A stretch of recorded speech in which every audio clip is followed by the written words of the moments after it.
ನಮಸ್ತೆ ಸ್ನೇಹಿತರೆ, ಸ್ವಾಗತ ಕನಸು ಕನ್ನಡತಿ ಕಿಚನ್ಗೆ.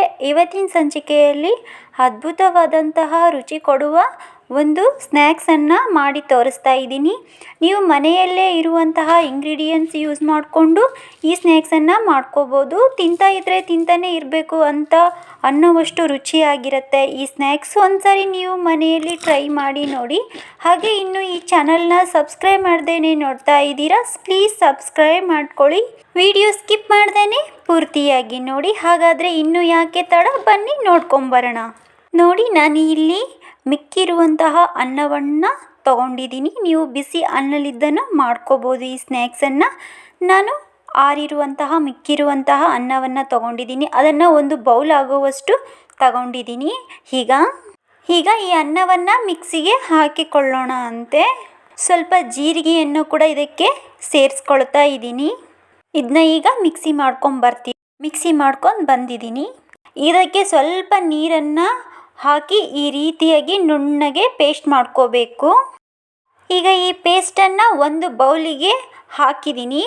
ಈಗ ಇದಕ್ಕೆ ಒಂದು ಟೀ ಕುಡಿಯೋ ಲೋಟದ ಅಳತೆ ತಗೊಂಡು ಇದಕ್ಕೆ ಅಕ್ಕಿ ಹಿಟ್ಟನ್ನು ಕೂಡ ಸೇರಿಸ್ಕೊಳ್ತಾ ಇದ್ದೀನಿ. ಈ ಅಕ್ಕಿ ಹಿಟ್ಟು ಸೇರಿಸೋದ್ರಿಂದ ಇನ್ನೂ ಜಾಸ್ತಿ ಟೇಸ್ಟ್ ಕೊಡುತ್ತೆ. ಈಗ ಇದಕ್ಕೆ ಚಿಕ್ಕದಾಗಿ ಹೆಚ್ಚಿಟ್ಕೊಂಡಿರುವಂತಹ ಒಂದು ಈರುಳ್ಳಿಯನ್ನು ಕೂಡ ಸೇರಿಸ್ಕೊಳ್ತಾ ಇದ್ದೀನಿ.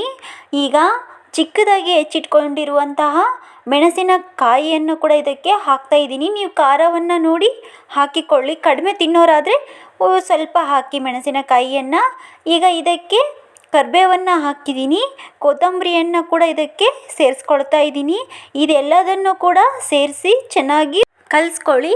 ಕರಿಬೇವು, ಈರುಳ್ಳಿ, ಕೊತ್ತಂಬರಿ ಹಾಗೆ ಅಕ್ಕಿ ಹಿಟ್ಟು ಚೆನ್ನಾಗಿ ಕಲಿಯೋ ರೀತಿಯಾಗಿ ಕೈಯಲ್ಲಿದ್ದಾನೆ ಕಲಿಸ್ಕೋಬೇಕು ಈ ಹಿಟ್ಟನ್ನು. ಇದಕ್ಕೆ ನೀರು ಹಾಕೋ ಅವಶ್ಯಕತೆಯೇ ಇಲ್ಲ. ಯಾಕಂದರೆ ನೀವು ಅನ್ನವನ್ನು ಮಿಕ್ಸಿ ಮಾಡ್ಕೊಂಬರೋ ಟೈಮಲ್ಲಿ ನೀರು ಹಾಕಿ ಚೆನ್ನಾಗಿ ಪೇಸ್ಟ್ ಮಾಡ್ಕೊಂಡಿರ್ತೀರಲ್ವ, ಹೀಗಾಗಿ ಇದಕ್ಕೆ ನೀರು ಹಾಕೋ ಅವಶ್ಯಕತೆ ಇಲ್ಲ.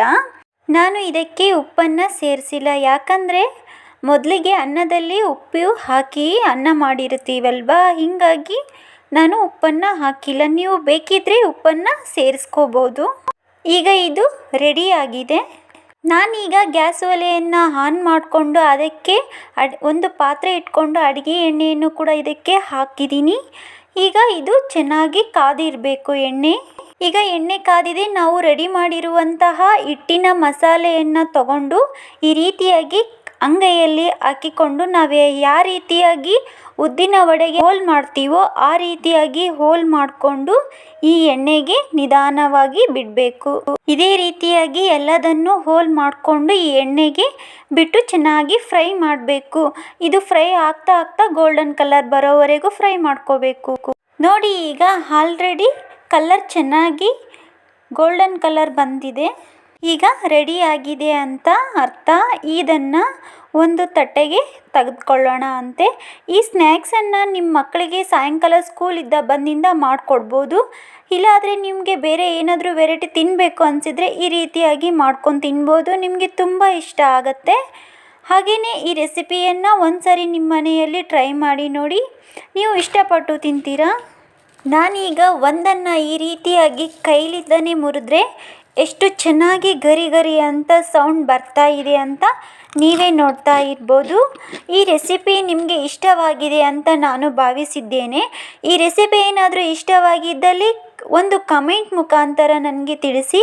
ಹಾಗಾದರೆ ಈ ಚಾನಲ್ನ ಸಬ್ಸ್ಕ್ರೈಬ್ ಮಾಡ್ದೇನೆ ನೋಡ್ತಾ ಇರೋರು ಪ್ಲೀಸ್ ಸಬ್ಸ್ಕ್ರೈಬ್ ಮಾಡ್ಕೊಳ್ಳಿ. ಹಾಗೆ ಪಕ್ಕದಲ್ಲಿರೋ ಬೆಲ್ ಬಟನನ್ನು ಆಲ್ ಅಂತ ಟ್ಯಾಪ್ ಮಾಡಿದರೆ ನಾನು ಹಾಕೋ ಎಲ್ಲ ರೆಸಿಪಿ ವಿಡಿಯೋಗಳು ಮೊದಲಿಗೆ ನೀವೇ ನೋಡ್ಬೋದು. ನಿಮ್ಮ ಫೋನಿಗೆ ನೋಟಿಫಿಕೇಷನ್ ಬರುತ್ತೆ. ಬಾಯ್, ನೆಕ್ಸ್ಟ್ ರೆಸಿಪಿಯಲ್ಲಿ ಸಿಗ್ತೀನಿ.